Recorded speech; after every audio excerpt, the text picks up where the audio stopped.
Muy buen día, mi nombre es Andrés Pacho. En el día de hoy vamos a hablar sobre el SDRA, síndrome de distrés respiratorio agudo. Este puede definirse como el aumento de la permeabilidad de la membrana alveolo-capilar, es decir, que nos va a llevar a un cuadro de un edema pulmonar. Todo este proceso inicia pues por la misma ocupación alveolar de ese edema rico en proteínas, lo que hace que se reduzca toda la superficie alveolar que está destinada para el proceso de intercambio gaseoso. Es decir, que se nos va a aumentar el shunt, zonas que están mal ventiladas pero que están bien perfundidas. Esto, sumado a la hipoxemia que se acompaña a todo el proceso fisiopatológico, hace que se aumente la ventilación minuto. Esta ocupación física de los alveolos, es decir, todo el proceso inflamatorio, todo el edema que se encuentra en los alveolos, hace que ese proceso de ventilación se dirija solamente a las zonas que ya estaban aireadas, es decir, zonas totalmente sanas. Eso hace que el proceso lleve a que haya hiperventilación de zonas que están preservadas y no hay modificación de las zonas con shunt. El diagnóstico debe llevarse a cabo en personas que tengan problemas graves de pulmón o de cualquier otro tipo en cualquier otro órgano, pero que anteriormente hayan tenido pulmones aparentemente sanos y normales. También se va a validar con personas que tengan dificultad respiratoria, que tengan hipoxemia, que tengan disminución de la distensibilidad pulmonar, pero que adicional a esto tengan un aumento de la fracción de cortocircuito, es decir, los procesos de shunt de QSQT. Que en los datos radiográficos observemos infiltrados pulmonares difusos y que haya una exclusión de las enfermedades cardíacas izquierdas e insuficiencia cardíaca congestiva, ya que estos pacientes usualmente suelen presentar todos los problemas de edema pulmonar. El SDRA tiene varias clasificaciones. La primera puede clasificarse de acuerdo a la lesión pulmonar, en la cual vemos dos. La primera de estas es una lesión pulmonar directa, es decir, una agresión totalmente directa hacia el parénquima pulmonar. Usualmente esta lesión se va a ver en una sola zona del pulmón, especialmente en un solo lóbulo y usualmente en las bases pulmonares, ya que por gravedad son las que más se van a ver afectadas. El ejemplo más típico de este proceso es cuando hay procesos de neumonía, traumas de tórax cerrado o penetrantes. Pero también podemos ver otras en las que el daño es más difuso, se va a ver más hacia todo el parénquima pulmonar y se ve cuando hay procesos de broncoaspiración de contenidos gástricos o inhalaciones de gases tóxicos. La ventilación mecánica y sobre todo el proceso de strain en el que vemos como tal el movimiento de los alveolos, la apertura y cierre de los mismos, puede llevar a procesos de bili y valitrauma que también nos van a llevar al proceso del SDRA. Entonces, unas de los tipos más frecuentes e infrecuentes de lesiones son semiahogamiento, ya sea por agua dulce o salada, es decir, procesos de broncoaspiración con agua, y todo el proceso de infecciones pulmonares que nos puedan llevar a neumonías. Y un poco más infrecuentes, pues toxicidades por todos los tipos de gases, ya sea oxígeno o gases tóxicos, procesos de embolia pulmonar, contusiones pulmonares como lo son los traumas cerrados, quemaduras de la vía aérea, directamente quemaduras de los pulmones, ya sea por algún tipo de gas o por algún tipo de neumonitis química, intoxicaciones y pues neumonitis que puedan ser provocadas por procesos de irradiación o procesos de tuberculosis. El otro tipo de lesión es la lesión pulmonar indirecta, que es aquella en la que hay liberación de procesos de inflamatorios a nivel sistémico, a nivel del torrente sanguíneo, especialmente de las citoquinas, procesos de neutrofilia, lesiones endoteliales capilares, activación de los factores de coagulación, que pues se afecten igualmente, como ya lo decía, a nivel sistémico. Uno de los ejemplos más típicos y más comunes del proceso de SDRA, que es usualmente el principal, son los sepsis de origen extrapulmonar, que usualmente, como le indicaba, es el más común, pero también se puede llevar por procesos de transfusión sanguínea o de los procesos en los que hubo shock hipovolémico, que se requirió gran cantidad de sangre para reponer ese shock. Entonces, los tipos frecuentes e infrecuentes de lesión pulmonar indirecta, como decía, especialmente el shock, sepsis, politraumatismos y grandes quemaduras superficiales.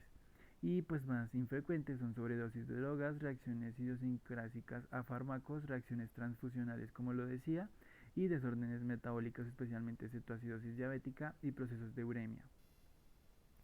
En cuanto a la fisiopatología, puede definirse básicamente como toda la respuesta que tiene el organismo frente a una agresión y se basa básicamente en tres procesos, en tres formas simultáneas. El primero es cuando se realiza toda la movilización de glóbulos blancos, toda la defensa que presenta el cuerpo, especialmente los neutrófilos, toda la activación de los factores de coagulación a nivel sistémico y la lesión o activación endotelial, la lesión del endotelio y de la membrana alveolo-capilar. Entonces, a cuanto a la fisiopatología, el primer paso que vamos a validar es que va a haber una respuesta a todo el proceso inflamatorio traumático, que se va a producir en el pulmón un agregado de neutrófilos que provocan la etapa clásicamente como exudación, que la vamos a ver más adelante.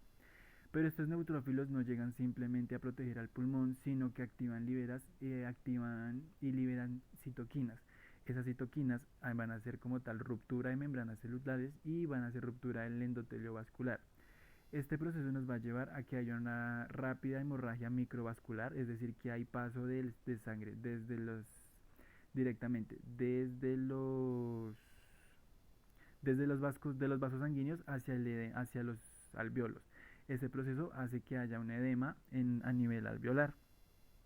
Todo este proceso de edema y de inflamación de los alveolos hace que haya una alteración del intercambio gaseoso. En este momento es que vemos un aumento del shunt. Los neumocitos tipo 1 y tipo 2 se rompen, se destruyen, eso hace que se pierda tanto la producción de surfactante pulmonar como toda la estructura a nivel alveolar. Por eso vemos la inflamación y la ruptura de los tabiques interalveolares. Todo este proceso y este edema hace que esa agua que se acumula a nivel pulmonar no pueda ser liberada. Primero porque está la ruptura de los neumocitos, no hay quien genere como tal la absorción de esa agua y los ganglios linfáticos tampoco son capaces de generar la absorción de esa agua. Todo eso hace que se aumente el problema del intercambio gaseoso y adicional a esto persista como tal la dificultad respiratoria. Adicional a todo esto, esa persistencia de que los mecanismos de inflamación y deformación que hay a nivel alveolar hace que toda la lesión y todo el proceso de ventilación perfusión se mantenga y puede llevar incluso a procesos de hipertensión pulmonar. También vamos a validarlo por las etapas. Entonces se valida como tal un periodo inicial en el cual se presenta como tal la instauración de todos los síntomas, pero es más como tal el proceso por el cual se inicia la enfermedad. Es decir, si tuvimos como tal, como lo indicaba anteriormente, procesos de traumas, procesos de transfusión sanguínea, expansiones volémicas, todo el proceso que nos puede llevar a que se inicie como tal el SDRA. El segundo periodo que vamos a validar es el periodo de latencia, que puede llevar a un proceso de 6 a 48 horas. Entre más agresiva sea el proceso de SDRA, más corto va a ser este periodo. Y básicamente lo que vamos a ver en este periodo es que va a haber persistencia de la polimnea, o en caso de que no lo haya, pues va a aparecer. Se ve infiltrado retículo nodular fino difuso a nivel de la radiografía de tórax. PaCO2 se va a disminuir y hay una hipoxemia leve.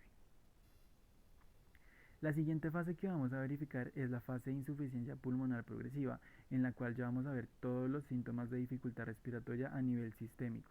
Es decir, que vamos a verificar que hay tirajes intercostales, aleteo nasal, quejido respiratorio. En el proceso de auscultación vamos a verificar que hay estertores crepitantes por todo el proceso de edema y vamos a ver a veces roncos. A medida que la enfermedad va progresando y que va empeorando el cuadro clínico, la hipoxemia refractaria va a empezar. Todo esto debido a que el proceso de shunt, por más que nosotros aumentemos el FiO2, no vamos a generar como tal una saturación adecuada. También vemos que esa hipoxemia va a llevar a que el paciente produzca algún tipo de cambios en la apariencia de él, y vamos a validar que van a haber procesos de ansiedad, sudoración, cianosis, hipotensión arterial y taquicardia. Todo esto debido al proceso fisiopatológico que se está viviendo. Adicional a esto, podemos ver que algunos pacientes pueden llevar a procesos de bradicardia, hipoxemia severa y prolongada. Y pues adicional a todo esto, como pues lo hablábamos anteriormente, puede llevar a que haya un aumento de la hipertensión pulmonar. Por eso vamos a auscultar al nivel cardíaco, que se va a aumentar el segundo ruido pulmonar o se puede desdoblar, y un soplo tricuspidio por dilatación del ventrículo derecho, todo esto como que consecuencia de la hipertensión pulmonar. Finalmente, la fase terminal es la fase en la que el paciente ya llega a una falla ventilatoria inminente y puede llegar a un paro respiratorio, pero esto es en los pacientes que no se les da la cabida hacia una ventilación mecánica, que se dejan sin un tratamiento y pues se dejan llevar hasta la última instancia.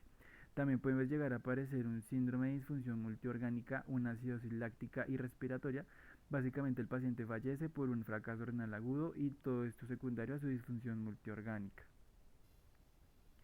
Entonces también se puede clasificar en tres fases. La primera fase se conoce como la fase exudativa, que es antes de los 7 días. Lo que vamos a verificar en esta fase y que se va a ver a nivel patológico en el paciente es que vamos a ver una lesión endotelial y epitelial tanto de la membrana alveolocapilar. Va a haber congestión a nivel pulmonar, se va a verificar un edema intersticial y alveolar. Vamos a ver que hay colapso alveolar por todo el proceso de shunt. va a haber una obstrucción vascular, la arquitectura pulmonar va a estar conservada.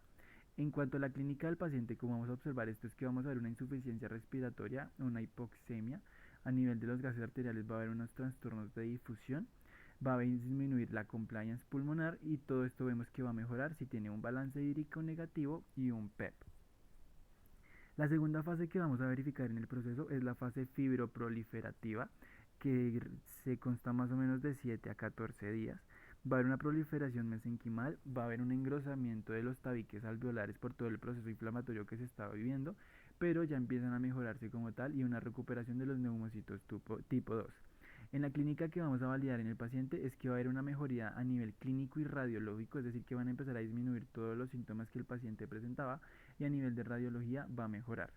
En caso contrario, si vemos que el paciente no está mejorando, es porque vamos a ver que ya no hay un punto de inflexión en la curva presión-volumen, es decir, los curvas de inflexión superior e inferior van a perderse. Vamos a perder el efecto del PEP, ya no se está funcionando mucho en el proceso de ventilación mecánica y va a aumentar la resistencia vascular pulmonar, es decir, que aumenta la hipertensión pulmonar. La última fase en la cual se valida con el SDRA es la fase fibrótica, que es la que va después de los 14 días, en la cual vemos que hay ocupación alveolar, va a producirse un proceso de fibrosis intersticial, se engrosan las arterias pulmonares, es decir, sigue aumentando la hipertensión pulmonar y hay una desestructuración del parenquimal pulmonar, sigue la ruptura de los tabiques o el engrosamiento de los mismos. Y ahí lo que vamos a ver es una insuficiencia respiratoria refractaria, es decir, que a pesar de todo lo que hagamos ya no hay mejoramiento de los modos de la mecánica ventilatoria del paciente y hay una hipertensión pulmonar que ya no va a ser reversible, es una hipertensión que ya queda de por vida con el paciente. En cuanto al proceso de diagnóstico, el más importante es la radiografía de tórax. En cuanto a la radiografía de tórax, hay dos estadios. En el primer estadio que podemos validar es en el que vamos a encontrar infiltrados alveolares bilaterales difusos que se van a ver más como en proceso de edema, hemorragia o ambos. Es decir, que vamos a ver todo el tipo de procesos de edema a nivel pulmonar. Y pues lo que vamos a utilizar básicamente es que en las regiones parailiares y basales se va a ver como tanto como la cisuritis como los procesos de edema.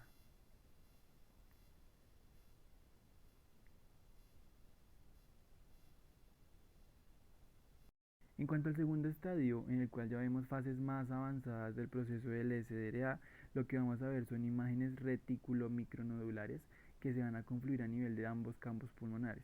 Ya en este caso todo el parenquima pulmonar se va a ver más afectado y pues vamos a poder ver el broncograma aéreo. Adicional a esto vamos a poder observar todos los tipos de manifestaciones de hipertensión pulmonar, como lo pueden llegar a ser la dilatación tanto del ventrículo como de la aurícula derecha. Vamos a ver rectificación del aorco de la arteria pulmonar y en casos ya más graves vamos a llegar a observar una cardiomegalia. En cuanto al proceso de ventilación mecánica en SDRA, se puede indicar de acuerdo a dos patrones. Uno, que es cuando la persona no se le ha tomado ningún tipo de paraclínico, que es simplemente a ojo clínico, en el cual vamos a hacer el proceso de ventilación si observamos que el paciente presenta una hipotonía, si hay depresión de los centros respiratorios con una falla ventilatoria inminente, si vemos que el paciente ya presenta algún tipo de cianosis, ya sea central o mixta, o alteraciones hemodinámicas.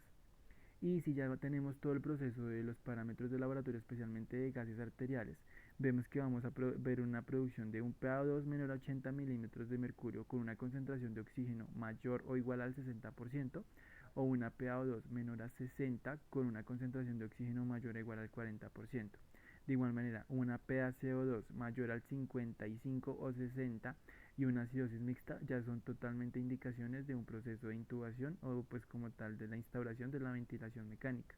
Adicional a estos otros parámetros ventilatorios parámetros de laboratorio que debemos tener en cuenta es que en el hemograma vamos a observar una neutrofilia y aumento de todas las células blancas del cuerpo.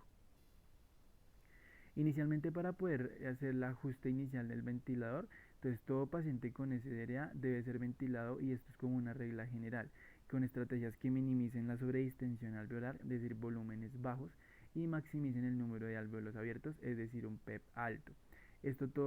Todo esto se es conocido como una ventilación protectora y lo que nos lleva es que tenemos que evitar el strain a nivel pulmonar, es decir, la deformación que sufren los alvéolos, ya que el proceso de deformación puede aumentar el SDRA. Entonces, el modo en el cual se va a ventilar al paciente es un modo asistido volumen control, Inicialmente para el proceso en el cual se va a acoplar al paciente se van a trabajar con volúmenes corrientes iniciales de 8 mililitros por kilogramo de peso ideal. Después de esto vamos a reducir el volumen de 7 y luego a 6 durante 1 a 3 horas para que finalmente el paciente quede con un volumen de 6 mililitros por kilogramo, que sería el valor más bajo para la protección de nivel del parénquima. Y tenemos que tener una meta de una frecuencia respiratoria que debe estar por debajo o igual a 35 respiraciones por minuto, pues para que sea lo más parecido a los niveles basales que el paciente manejaría usualmente.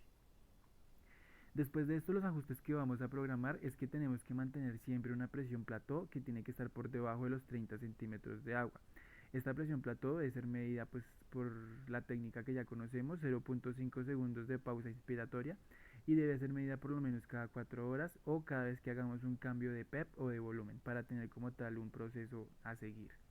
Si esta presión plató al momento de leerla es mayor a 30 centímetros de agua, el proceso a seguir es disminuir el volumen corriente en 1 mililitro por kilogramo hasta llegar a 5 o 4. Si esta presión plató por el contrario ya está muy baja, está por debajo de los 25 y tenemos un volumen corriente menor a 6, debemos aumentar ese volumen corriente al menos 1 mililitro por kilogramo para alcanzar una presión plató mayor a 25 o un volumen corriente que esté de 6 mililitros por kilogramo aproximadamente. En el proceso en que ya veamos un autopep que sea progresivo o que hay una disnea severa, hay que aumentar el volumen corriente a 7 u 8, pero teniendo cuidado siempre de no subir la presión plató por encima de 30. En estos pacientes también se ha generado evidencia de que los procesos de APRB, es decir, con una relación IE que está invertida, también vamos a generar procesos de aumento de las unidades alveolares, ya que vamos a provocar sobredistensión alveolar y aumento pues como tal de esas capacidades de los alveolos. De igual manera los pacientes se van a ver beneficiados con una ventilación en prono, ya que en prono lo que hacemos es hacer un intercambio de las zonas de West y pues como tal va a mejorar la ventilación a nivel de todo el pulmón. En cuanto a la relación FIO2 y el PEP, se van a calcular el uno con el otro. Es decir, que para FIO2 que manejemos al 30%, un PEP de 5 es el recomendado. Con una FIO2 al 40, un PEP de 5 a 8. Con una FIO2 al 50, un PEP de 8 a 10. Con una FIO2 de 60, un PEP de 10. Con una FIO2 al 70, un PEP de 10 a 14. Con una FIO2 al 80, con un PEP de 14, con una FIO2 al 90% de 14 a 18 y finalmente con una FIO2 al 100% mejor es un PEP alto de 18 a 22.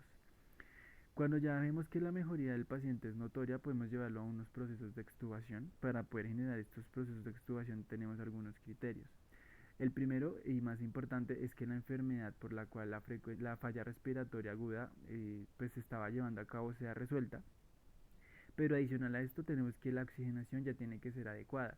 Es decir, que debemos tener una saturación de oxígeno por encima del 90% con un FIO2 por debajo del 40%. O que tengamos una PAFI mayor al 150 milímetros de mercurio con un PET menor o igual a 5. Adicional a esto debemos tener un pH por encima de 7.25, que ya tengamos un proceso de respiración espontánea o que por lo menos ya tengamos algún estímulo de tos o algún tipo de estímulo y que tengamos una estabilidad hemodinámica sin la necesidad de usar vasopresores. Adicional a esto tenemos que tener en cuenta que debemos tener el paciente con una hemoglobina por encima de 10 gramos sobre decilitro, que la temperatura corporal esté por debajo de 38 grados centígrados y lo más importante que su estado mental sea totalmente alerta. En caso de que el paciente cumpla con todo lo que ya hablamos anteriormente, vamos a empezar con el protocolo de destete, en el cual vamos a mantener al paciente 2 minutos en respiración espontánea con los modos que conocemos como tal, que son espontáneos. Si en el momento de calcular el índice de Young-Tobin de frecuencia respiratoria sobre volumen corriente nos da menor a 105, pues podemos iniciar como tal la prueba en T o la prueba de ventilación espontánea.